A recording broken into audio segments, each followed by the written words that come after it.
Hello students, मैं राकेश तिवारी और मेरी क्लास शंकर फिजिक्स क्लासेस में आपका फिर से स्वागत है। आज हम क्लास को आगे बढ़ाते हैं और हम आज करने जा रहे हैं वैद्युत द्विध्रुव के कारण सामान्य स्थिति। सामान्य स्थिति इन द सेंस, पिछले हमने क्लास में क्या पढ़ा था? अक्षीय स्थिति कर लिए थे, अक्ष पर होगा। निरक्षीय स्थिति कर लिए थे, कहां पर होगा? मध्य बिंदु O के ठीक लंबवत यहां पर होता, तो अपन उसको क्या बोलते हैं? निरक्षीय स्थिति। निरक्षीय स्थिति को ही विषुवत वाली स्थिति बोलते हैं, याद रखना। और अगर यहां कोई बिंदु रहता अक्ष पर तो उसको क्या बोलते? अक्षीय स्थिति। ये दोनों हो गया है। अब हम इसके आगे करने जा रहे हैं। मान लो ये दोनों यहां पर ना हो करके कहां पर हो? कहीं पर भी, ठीक, मतलब अक्षीय निरक्षीय ना हो करके कहीं पर भी हो जाए, तो मान लेते हैं कि वो बिंदु क्या है? सी, जहां हमें तीव्रता की गणना करनी है। तो ध्यान से देखो, इस चित्र को समझना। क्या लिया गया है भाई? ए बी वैद्युत द्विध्रुव, जिस पर माइनस और प्लस क्यू आवेश है। इसके मध्य बिंदु O से हम थीटा कोण पर कोई बिंदु C ले लेते हैं। कितनी दूरी पर? मान लेते हैं R दूरी पर। और यहां हमें क्या करना है? तीव्रता निकालना है। अब क्वेश्चन देखो, ना तो ये अक्षीय स्थिति है और ना ही ये निरक्षीय स्थिति है। मतलब हमें कोई एक जनरल फॉर्मूला चाहिए जिस पर हम इस बिंदु C पर तीव्रता निकाल सके, जिस फॉर्मूले की मदद से। क्लियर? इतना समझ में आया टॉपिक क्या है? तो अब हम पढ़ते हैं आगे। तो ये क्वेश्चंस वैसे एग्जाम में नहीं पूछा जाता है, एग्जाम में नहीं आया है, लेकिन हमें इसको पढ़ना जरूरी है क्योंकि इसके जो फॉर्मूले आते हैं ना, उस फॉर्मूले से क्वेश्चन पूछा जा सकता है।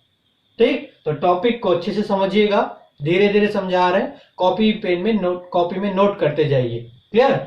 चलिए देखते हैं। सबसे पहले आपको वही माना की गणना कर रहे हैं, तो आपको माना की डिटेलिंग करना पड़ेगा। तो जो पिछला डिटेलिंग है वही सारी चीज होगा, इसमें कोई नया नहीं है, केवल नया हो गया थीटा। ठीक है, पिछला वही आप जो करते आ रहे हो, ए बी बता देना, वैद्युत द्विध्रुव, माइनस और प्लस क्यू आवेश बता देना। ठीक है, ये पहले से करते आ रहे हैं, ये तो आपको पता है। उसके बाद क्या पता है आपको? 12 प्रभावकारी लंबाई पता है। यहां आपको ये बताना जरूरी है कि स्मॉल पी क्या होता है। तो स्मॉल पी को बोलते हैं वैद्युत द्विध्रुव आघूर्ण। ठीक, ये हो गया स्मॉल पी। इसकी दिशा क्या होती है भाई? माइनस से प्लस होती है वैद्युत द्विध्रुव आघूर्ण की दिशा, इसलिए मैंने इसको यहां पर ऐसे एरो से दर्शा दिया है। क्लियर है ना? और थीटा बता देना भैया कि थीटा कोण है जो ओसी रेखा जो है ए बी के साथ बना रही है। और बिंदु सी क्या है? तो बिंदु सी वह बिंदु है जहां हमें तीव्रता की गणना करनी है। यहां तक क्लियर? अब करते हैं आगे। ठीक, इसको हटा देते हैं। अब ध्यान से देखो, इसको मैं थोड़ा सा इस चित्र को आगे बढ़ा रहा हूं ना, आगे देख रहे हैं।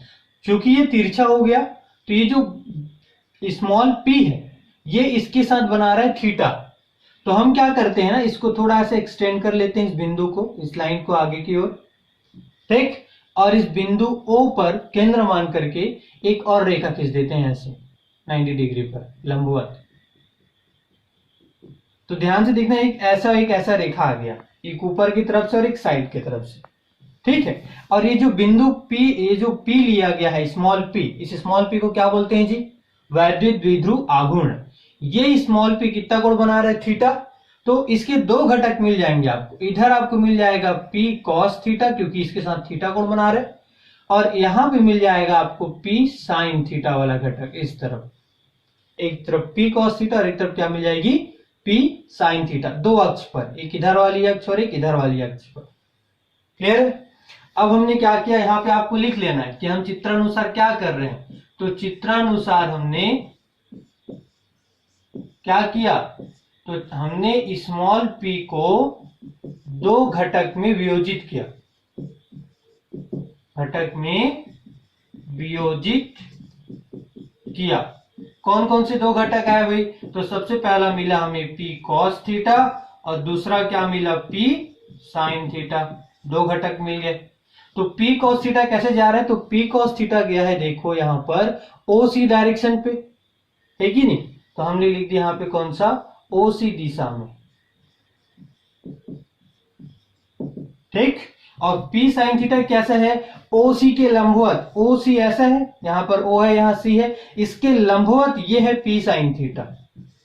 फिर तो इसको क्या लिख देंगे, ओ सी के लंबवत दिशा में।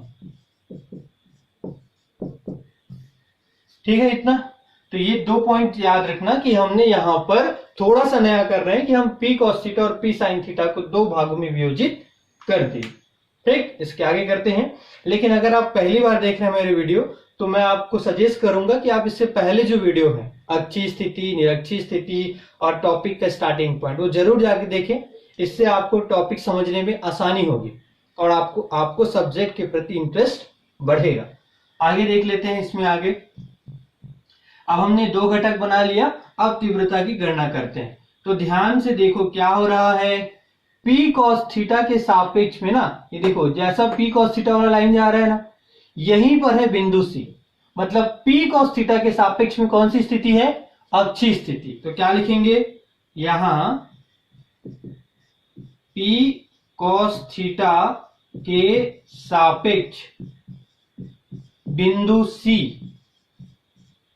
कौन सी स्थिति पर है, अक्षीय स्थिति पर है ना भाई। अक्षीय स्थिति, अक्षीय स्थिति मतलब सीधा देखो, देखो यहां मतलब P cos थीटा भी उसी डायरेक्शन पे जहां पे C उस एक अक्ष पर है, तो हमने क्या लिख दिया, अक्षीय स्थिति पर है। और अक्षीय स्थिति पर है तो सूत्र लिखते हैं, तीव्रता का सूत्र। अतः तीव्रता क्या निकालने जा रहे हैं हम लोग, तीव्रता।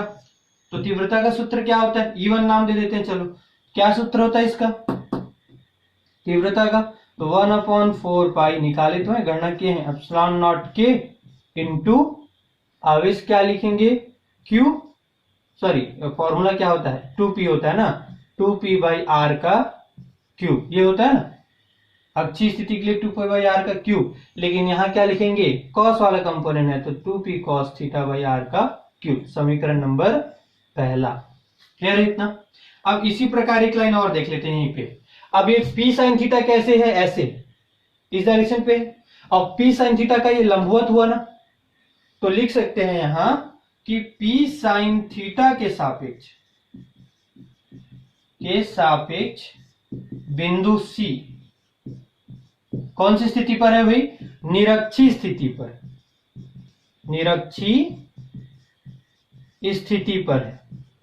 तो निरक्षीय स्थिति के लिए फॉर्मूला क्या होगा, अतः तीव्रता देख लेते हैं, क्या निकलेंगे, इसको हम लोग लिखेंगे E2। ठीक, क्या होगी इसकी तीव्रता, तो भाई फॉर्मूला है निरक्षीय स्थिति का, केवल 2 का अंतर होता है, यहां 2 नहीं लिखेंगे बल्कि क्या लिखेंगे, P बाई आर क्यूब लिखेंगे। फिर यहाँ पे कौन सा वाला कंपोनेंट है, साइन, तो यहाँ लिख दिए साइन थीटा। तो ये आ गया फॉर्मूला नंबर दूसरा। ठीक, यहां तक समझ में आया। एक बार अक्षीय स्थिति के लिए निकाल दी, एक बार निरक्षीय स्थिति के लिए निकाल दी। अब आगे चल के उसका क्या निकालेंगे, तीव्रता। अब फाइनली देख रहे हैं बिंदु C पर परिणामी तीव्रता। हमने E1 निकाल दी, E2 निकाल दी, अब निकालते परिणामी पर। परिणामी देखने से पहले वापस आओ चित्र पर और देखो बिंदु C को ध्यान से। ठीक है, ये है बिंदु C और इस बिंदु C पर हमने P cos थीटा के सापेक्ष बताया था अक्षीय स्थिति। तो इसकी दिशा कैसे जाएगी, इसकी दिशा है ये आगे की ओर। अब आपको थोड़ा सा कंफ्यूजन होगा, सर इसकी दिशा कैसे निकालेंगे, तो दिशा निकालने के लिए थोड़ा ध्यान से देखना, यहां पर माइनस है, यहां प्लस है। ठीक है इतना। अब मैं क्या कर रहा हूं ना, मतलब ये मेरा ये न्यूक्लियर साइड प्लस है और इस साइड माइनस है। अब मैं इसको घुमा करके अक्ष पे ले आ गया, मतलब ये इधर देखो, इस तरफ को मैं माइनस बोला था, न्यूक्लियर साइड को प्लस बोला था, तो ये प्लस। अब दिशा देखो, अक्षीय वाला कैसे जाता है, अक्षीय वाला जाता है माइनस से प्लस की तरफ, तो मेरे पेन की डायरेक्शन पे तो आगे बढ़ेगा जी, तो कैसे जाएगा ये, माइनस से प्लस की तरफ, मतलब आगे की ओर। अपने पेन को ऐसे घुमा के देख लेना, ऐसे रख लेना और ऐसे घुमा लेना, तो इसी डायरेक्शन पे आगे निकलेगा, माइनस से प्लस की तरफ। और उसका उल्टा निरक्षीय स्थिति होगी, तो निरक्षीय स्थिति वाला कौन सा था भाई, E2 था कि नहीं। अब ये कैसे हो जाएगा, अब देखो इसको घुमाकर कैसे रख लेते हैं, तो ये कैसे जाएगा, ये देखो ये जाएगा प्लस से माइनस की तरफ उल्टा, तो ये इधर वाला प्लस से बताया था, तो ये प्लस से माइनस की तरफ जा रहा है, मतलब E2।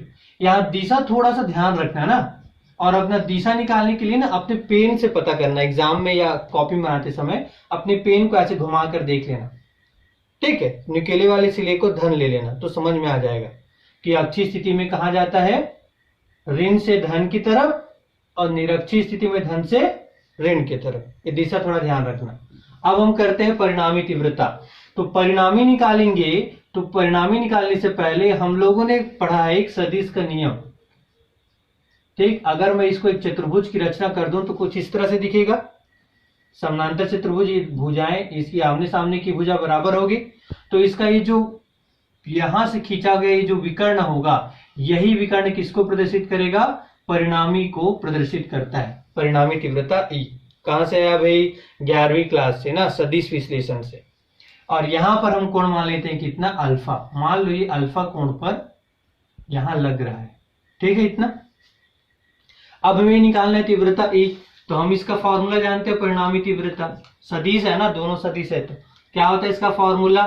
तो ये फॉर्मूला होता है E1 का स्क्वायर प्लस E2 का square plus 2E1 E2 cos theta, ठीक। अब थीटा कितना है यहां पर? तो थीटा मतलब यहां लिखेंगे 90 डिग्री। अब थोड़ा ध्यान देना, ये चीज मैं क्या कर रहा हूं ना। ये सूत्र कहां से आया? तो ये सूत्र आया यहां से। परिणामी का सूत्र हम लोग जानते हैं सदिश विश्लेषण में कि A square plus B square plus 2ab cos theta होता है, ठीक। और ये जो थीटा होती है ना, वो ए और बी के बीच का कोण होता है, इसके बीच का कोण, ठीक है। यहां ए के जगह पर E1 है, बी के जगह पर E2 है, और थीटा के स्थान पर कितना है? 90 डिग्री। देखो ना भैया, E1 और E2 के बीच कितने का कोण बन रहा है? 90 डिग्री। एक जा रहा है इधर E1 और इसके लंबवत जा रहा है E2। कोण कितना बन रहा है? 90 डिग्री। इसलिए अपन लिखते हैं यहां पर 90। क्लियर है इतना? अब cos 90 की वैल्यू क्या होती है? 0। cos 90 कितना? ये पता होना चाहिए जी। cos 90 होता है 0। तो क्या हो गया? E बराबर अंडर रूट E1 का स्क्वायर प्लस E2 का स्क्वायर बचेगा, क्योंकि इधर वाला वैल्यू क्या हो गया? 0 हो गया। लिखने की जरूरत है क्या? नहीं। अब आपके पास जो हमने निकाला था E1 और E2 का मान, उसको दे देना समीकरण 1 व 2। तो समीकरण 1 व 2 से मान रखेंगे। किसका किसका मान रखेंगे? E1 का और E2 का, ठीक है। तो चलो देखो मान रखते हैं भाई। तो ये हो जाएगा 1/4 पाई एप्सिलॉन नॉट के इंटू 2p/r का क्यूब। अच्छी स्थिति के लिए फॉर्मूला है ये। अब इसका होल स्क्वायर, E1 का मान रखा गया। अब E2 का मान रख देते हैं 1/4 पाई एप्सिलॉन नॉट की कॉमन है, बस यहाँ पे थोड़ा मैं भूल गया था ना, क्या आएगा यहाँ पे? cos थीटा, cos कंपोनेंट है तो। और यहाँ पे क्या आ जाएगा? p sin theta by r का क्यूब, और यहाँ क्या लग जाएगा? स्क्वायर। कोई कॉम्प्लिकेटेड नहीं है, कोई कठिन नहीं है ना, बस थोड़ा सा ध्यान देना। जैसा हम कर रहे हैं वैसा एक दो बार प्रैक्टिस करना कॉपी में, एक बार करना समझ में आ जाएगा। E1 का मान लिख दिए, E2 का मान लिख दिए, वर्ग लगा है तो वर्ग लगा दिए। अब इसमें से जो कॉमन है उसको निकाल लेते हैं बाहर, रूट से बाहर निकल जाएगा, क्योंकि स्क्वायर है इसलिए रूट से बाहर आएगा। तो देखो यहाँ क्या कॉमन है? तो यहाँ ध्यान से देखो, यहाँ 2 कॉमन नहीं है, लेकिन p कॉमन है, मतलब p बाहर आएगा, ठीक।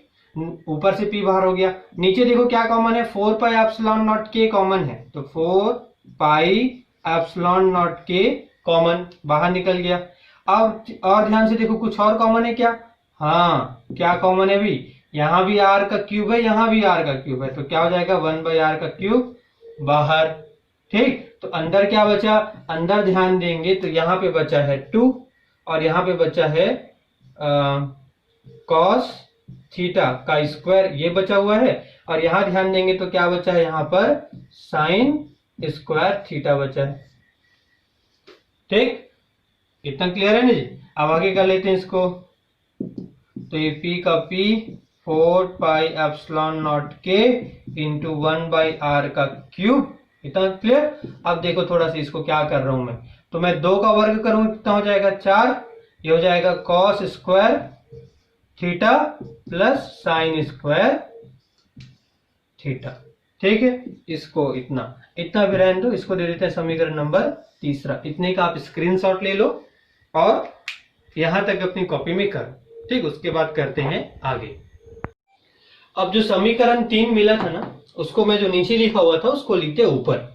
तो ये मेरा समीकरण नंबर 3, यहां तक हम सॉल्व कर चुके थे।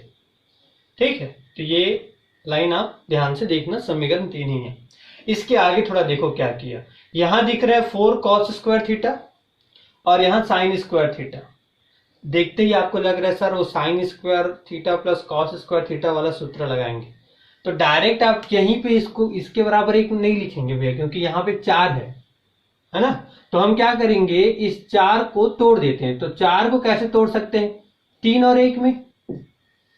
3 और 1 को जोड़ेंगे कितना होगा, 4 होगा कि नहीं होगा। तो मैं यही किया हूं नीचे वाली लाइन पे। मैंने क्या किया, इस 4 को लिख दिया 3 cos स्क्वायर थीटा और एक हिस्सा जो बच गया उसको लिख दिया cos स्क्वायर थीटा, ताकि दोनों को जोड़ूंगा तो ये मिल जाए। इतना क्लियर है।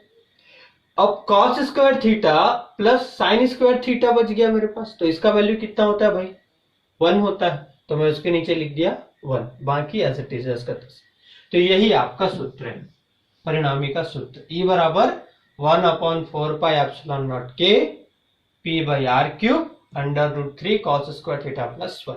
फॉर्मूला याद रखिएगा, क्योंकि इसी फॉर्मूले के आधार पर आगे के क्वेश्चन सॉल्व होते हैं। ठीक है, इसका न्यूमेरिकल, इसका जो व्यंजक है वो एक्चुअल में एग्जाम में नहीं पूछा गया है, लेकिन पढ़ना जरूरी है, क्योंकि ये पता होना चाहिए कैसे सॉल्व होता है, क्योंकि कभी भी पूछा जा सकता है ना।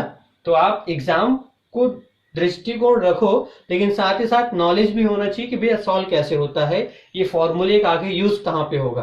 ठीक है, अब थोड़ा आगे निकाल लेते हैं इसकी तीव्रता। तीव्रता की दिशा निकालते हैं। दिशा मतलब हम ये फाइंड करेंगे अल्फा की वैल्यू।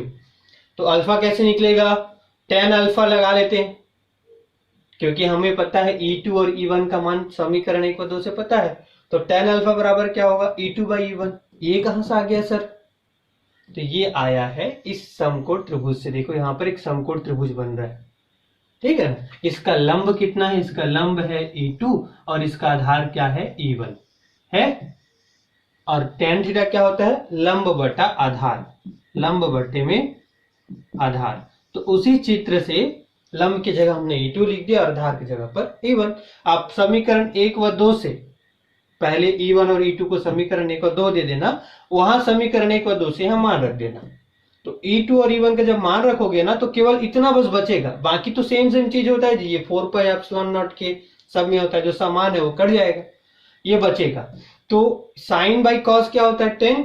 तो साइन बटा कॉस की जगह लिख देंगे tan थीटा, 1/2 बच गया। तो tan अल्फा बराबर हो गया 1/2 tan थीटा। तो अल्फा बराबर हो जाएगा tan इनवर्स 1/2 tan थीटा। ये इसके दिशा है। क्लियर, ये क्वेश्चंस को प्रैक्टिस कीजिए। अब इसी में आगे कंटिन्यू करते हैं एक क्वेश्चन जो एग्जाम पॉइंट ऑफ व्यू से बहुत इंपॉर्टेंट है। इसको मैं हटा रहा हूं, आप चाहे तो आप इसका स्क्रीनशॉट ले लें एक बार। ठीक है, अब देखो आगे करते हैं। अब इससे आधार पर आपको एग्जाम में क्वेश्चन क्या पूछेगा। जैसे इतना लंबा क्वेश्चन जैसे नहीं पूछा, मान लो जनरली नहीं, बड़ा क्वेश्चन नहीं पूछते हैं, लेकिन छोटा क्वेश्चन जरूर पूछ देते हैं। आपको पूछेगा भाई कि सामान्य स्थिति में क्या फॉर्मूला आया था। तो सामान्य स्थिति मतलब अभी जो फॉर्मूला निकाले 1/4πε0 के into P/r³ √3 cos square theta plus 1। ये सामान्य स्थिति का फॉर्मूला है। अब आपको बोलेगा इसकी सहायता से आप मुझे क्या निकाल के बताइए, अक्षीय स्थिति निकाल के बताइए और निरक्षीय स्थिति निकाल के बताइए। मतलब यह एक ऐसा सूत्र है जिसको अपन बोल सकते हैं जनरल सूत्र ना, सामान्य सूत्र, जो आप कहीं पर भी लगा लो, अक्षीय भी निकाल लो निरक्षीय भी निकाल लो। कैसे देखते हैं, यहाँ पर अक्षीय स्थिति निकालने बोला क्वेश्चन में। तो अक्षीय स्थिति क्या होती है भाई, अक्षीय स्थिति मतलब द्विध्रुव के अक्ष पर कोई बिंदु हो, है कि नहीं। यहां मैंने कोई द्विध्रुव बना लिया, इसके अक्ष पर यहां कोई बिंदु C होगा। तो इनके बीच में कोई कोण बनता है क्या, किसी प्रकार का कोण इस अक्ष के साथ बिंदु C का कोई कोण नहीं बनता। मतलब थीटा बराबर कितना है, 0। तो जब थीटा 0 है, सूत्र में थीटा की जगह बस 0 रखो, तो सॉल्व करके देखो क्या मिलेगा। तो 1/4πε0 के इंटू पी बाई आर का क्यूब और ये हो जाएगा 3 cos 0 का स्क्वायर प्लस 1। अब मुझे बताओ cos 0 का वैल्यू कितना होता है, जल्दी से कितना होगा जी। cos 0 0 होगा, cos 0 का वैल्यू होगी 1।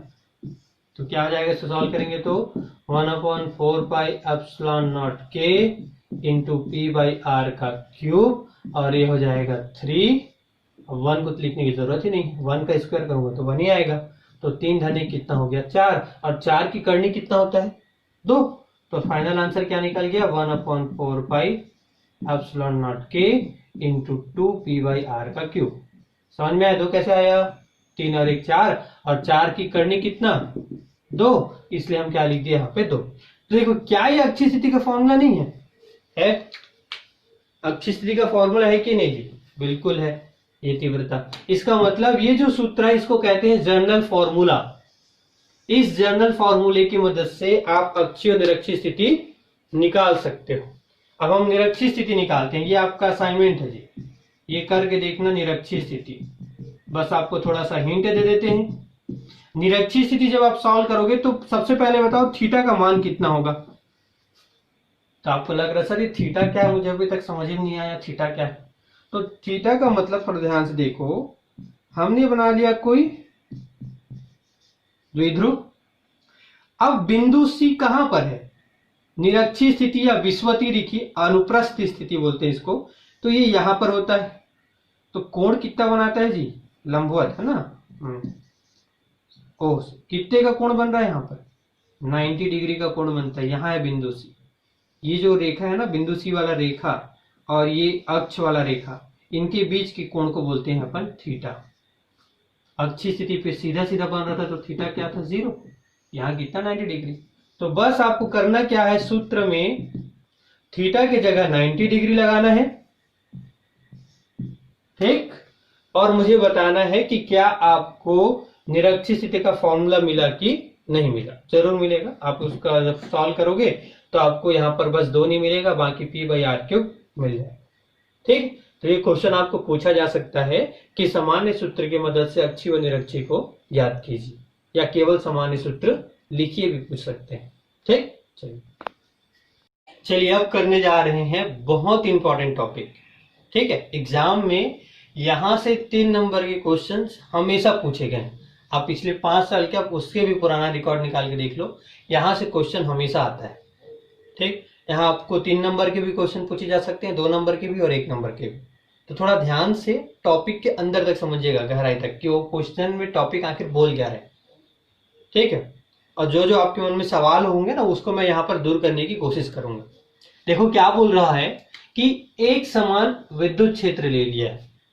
एक समान विद्युत क्षेत्र मतलब हम जानते हैं वह क्षेत्र जिसके प्रत्येक बिंदु पर क्या हो, तीव्रता एक समान हो, समानांतर रेखा द्वारा दर्शाते हैं। ये इसकी दिशा हो गई। मान लेते हैं तीव्रता कितना है E, एक समान तीव्रता। कोई वैद्युत द्विध्रुव रख देते हैं। तो वैद्युत द्विध्रुव मतलब माइनस और प्लस आवेश। वो कैसे भी रखा सकता है ना, वो ऐसे भी रखा सकता है वैद्युत द्विध्रुव, वो ऐसे भी रखा सकता है वैद्युत द्विध्रुव, वो ऐसे तिरछा भी रखा सकता है वैद्युत द्विध्रुव। कोई भी स्थिति नहीं बोला है, कुछ स्थिति बोला है क्या, नहीं।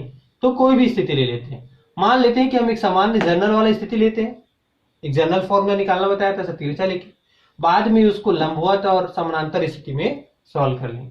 तो यहां ले लेते हैं कोई वैद्युत द्विध्रुव, ठीक। नामकरण कर देते हैं ए बी, माइनस आवेश और प्लस आवेश। तो जानते हो कितना कोण बना रहा है, तो अक्ष के साथ यहां ले लेते हैं थीटा कोण। जितना कोण वहां बनाएगा उतना कोण नीचे में भी बनाएगा, स्वाभाविक सी बात है ना भाई। तो कितना कोण बना रहा है, तो बार बार 2 कोण नहीं दिखाते, एक ही लिख लेते हैं, थीटा कोण बनाते हुए स्थित, ठीक है इतना। अब थोड़ा ध्यान से देखना है यहाँ पे। अब आपके मन में एक सवाल आना चाहिए, क्या सवाल, सर यहाँ लिखा है एक समान विद्युत क्षेत्र, मान लो कि वो एक समान न होकर असमान होगा तो तब कैसे सॉल्व करेंगे। तो वो लास्ट में देखेंगे, कंडीशन अप्लाई कर करके देखेंगे इसका, मतलब पोस्टमार्टम करेंगे भैया ऐसा होगा तब क्या होगा, वैसा होगा तब क्या होगा। तो लास्ट में अप्लाई करेंगे फॉर्मूला निकलने के बाद। अभी थोड़ा यहाँ देखते हैं। अभी इसमें क्या है कि जैसे ही हमने एक वैद्युत द्विध्रुव को इस एक समान विद्युत क्षेत्र ई पर रखे, तो इस ध्रुवों पर भाई विद्युत क्षेत्र पर अगर कोई आवेश आएगी तो उस पर बल लगेगा, यही तो क्षेत्र का काम होता है। तो इसके ये जो आवेश है यहां पर, उस पर बल लगेगा। अब बल का सूत्र कहां से निकालेंगे, तो हमारे पास तीव्रता का सूत्र क्या होता है, बल बटा आवेश। तो बल बराबर क्या हो जाएगा जी, आवेश गुणित तीव्रता। तो इधर जो बल इधर धनात्मक है तो आगे की तरफ ले लेता हूं इसको, इस तरफ क्या आएगी, तो यहां पर आएगी F बराबर QE आएगा ना, और माइनस है इसलिए उल्टे दिशा पे बल लगेगा, ऋणात्मक है तो इधर आ जाएगी F बराबर QE। अब आपको लग रहा होगा सर यहां तो माइनस है, तो आपने यहां F की जगह माइनस QE क्यों नहीं लिखा, नहीं लिखेंगे, माइनस के कारण दिशा बदल गया, माइनस दिशा बता रही है, दिशा बदल गया, उल्टा, धन वाला आगे की तरफ तो ऋण वाला पीछे की तरफ, लेकिन मान बराबर है इसलिए बल भी आपस में क्या होंगे, बराबर लगेंगे। ठीक है इतना। अब ध्यान से देखो, दोनों तरफ के बल आपस में क्या है, बराबर है और विपरीत है। मतलब इस बल के कारण ये जो द्विध्रुव है वो आगे जाएगा या पीछे जाएगा, ना तो आगे जाएगा और ना ही पीछे जाएगा। क्यों, क्योंकि ये बल आपस में क्या है, बराबर और विपरीत है। तो जब बराबर और विपरीत बल होते हैं तो इसमें स्थानांतरित गति होगी क्या, स्थान में परिवर्तन होगा क्या, नहीं होगा। क्वेश्चन पूछेगा भैया कारण बताओ इसका, क्या कारण है कि स्थानांतरित गति नहीं हो रहा है, तो बताओगे कि जो बल युग्म है ना, बल का जो जोड़ा है वो बराबर और विपरीत होने के कारण इसका कोई प्रभाव दिखाई नहीं देगा। इतना लिख लोगे ना। अब करते हैं आगे। अब क्या हो सकता है, देखो ध्यान से, यहां बीच में कुछ गैप है, ये गैप है इनके बीच में, यहां मैं प्लस आवेश को यहां लिख देता हूं, इनके बीच में कुछ लंबवत दूरी है लंबवत दूरी। इस लंबवत, यहां इस बिंदु का नाम ले देता हूं C, मतलब कुछ इस तरह से ऐसे है, आप खींच रहे हो इसको इधर और इसको इधर, तो जब करके देखना प्रैक्टिकली, एक तरफ को इधर खिंचवा के देखना, इसको इधर, थोड़ी देर बाद ऐसे घूमेगा ही, तो अपने स्थान पर घूमेगी। इस लंबवत दूरी के कारण द्विध्रुव अपने स्थान पर घूमेगा, तो कौन सी गति कहलाएगी, घूमने वाली गति, घूर्णी गति। कौन सी गति, घूर्णी गति। क्यों घूर्णी गति, क्योंकि बल युग्म के बीच में लंबवत दूरी है, क्रिया रेखा एक ही बिंदु पर नहीं है भैया, एक नीचे लग रहा है तो एक ऊपर लग रहा है, ठीक, इसीलिए घूर्णी गति होगा। साफ साफ थोड़ा सा आसान शब्दों में बोले तो इतना याद रखना कि अगर एक समान विद्युत क्षेत्र है तो केवल घूर्णी गति होती है, स्थानांतरित गति नहीं होती। कारण मैंने आपको समझा दिया, एक बार अच्छे से और देख लेना उसको ना, रिपीट कर लेना वीडियो को भैया, पीछे करके देख लेना एक बार और। अब बढ़ते हैं आगे। अब हमें क्या निकालना है, घूर्णी गति के कारण, तो यहाँ डिस्क्रिप्शन लिख लेना डिटेल, माना कि जो समझे कि हमारे पास कोई विद्युत क्षेत्र क्या है, E है, ठीक, बल क्या लग रहे हैं F, माइनस Q और प्लस Q क्या है, बताओ क्या है ये, तो वैद्युत द्विध्रुव है। 2L क्या है, प्रभावकारी लंबाई है, ठीक, थीटा क्या है, कोण है, थीटा कोण बनाते हुए स्थित है क्षेत्र के साथ, इतना लिख लेंगे। इसके बाद इसका डिटेल करते हैं। हम क्या निकालने जा रहे हैं, बल युग्म का आघूर्ण। क्वेश्चन में आपको बल युग्म का आघूर्ण निकालना है। आघूर्ण शब्द का मतलब क्या होता है, आघूर्ण शब्द का मतलब होता है बल का घूर्णन प्रभाव, मतलब बल लगा और कोई वस्तु घूमना शुरू कर दे। जैसे कि साउथ की मूवी में हीरो क्या करता है, हीरो जैसे विलन को मारता है, विलन घूमना शुरू कर देता है ना, रजनीकांत वाला स्टाइल, तो उसको बोलते हैं घूर्णन प्रभाव। तो यहाँ पे क्या हो जाएगी, टाउ से दर्शाते हैं, इसको बोलते हैं टाउ, ठीक। तो ये क्या होता है, दोनों बलों में से एक बल, जोड़ा में से एक उठाओ, तो बल, एक बल मतलब QE, ठीक है, यहां QE, दोनों बलों में से एक बल, गुणा दोनों बलों के बीच की लंबवत दूरी। लंबवत दूरी कितना, लंबवत दूरी है, चित्र में अगर ध्यान से देखेंगे तो BC है। अब अगला इसको दे देते हैं समीकरण 1। अब अगले स्टेप में हम निकालते हैं BC का मान। तो यहाँ पे एक समकोण त्रिभुज दिख रहा है क्या, हाँ, तो चलो लिख लेते हैं चित्र में क्या चाहिए, समकोण त्रिभुज चाहिए। क्या है समकोण त्रिभुज, कहां पे कोण बन रहा है, C पे ना, ACB में, ठीक, हमें इस BC का मान चाहिए, हमें लंब चाहिए। यहाँ चित्र को बना देता हूं, चलो ऐसे, यहां पर है A, यहां पर है C, यहां पर है B, ये डिस्टेंस है 12, यहां पर है थीटा और ये वाला डिस्टेंस है। तो हमारे पास देखो कर्ण है और क्या चाहिए, लंब चाहिए। तो ऐसा कौन सा त्रिकोणमितीय अनुपात है जो लंब और कर्ण के बीच संबंध बताता है? बताओ कौन सा त्रिकोणमितीय अनुपात होगा जल्दी से। तो सीधी सी बात है, क्या होगा जी, साइन थीटा। साइन बराबर क्या होता है, लंब बटा कर्ण।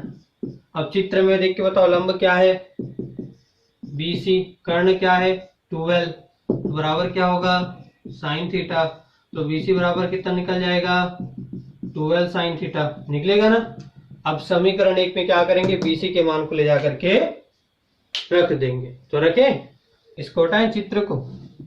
अब BC का मान को समीकरण 1 पे रखते हैं तो क्या हो जाएगा, टाउ बराबर, तो ये हो जाएगा QE और इस BC के मान को यहां रखो तो कितना हो जाएगा 12 साइन थीटा। आगे सॉल्व करो, अरेंज करो, थोड़ा सा रीअरेंज करो। तो देखो E को मैं इधर लिख दिया, Q और 12 को एक साथ लिख दो, क्यों, क्योंकि ये फॉर्मूला होता है। अब मुझे एक लाइन बता दो भैया कि Q मतलब आवेश और 12 मतलब प्रभावकारी लंबाई, इन दोनों के गुणनफल को क्या कहते हैं?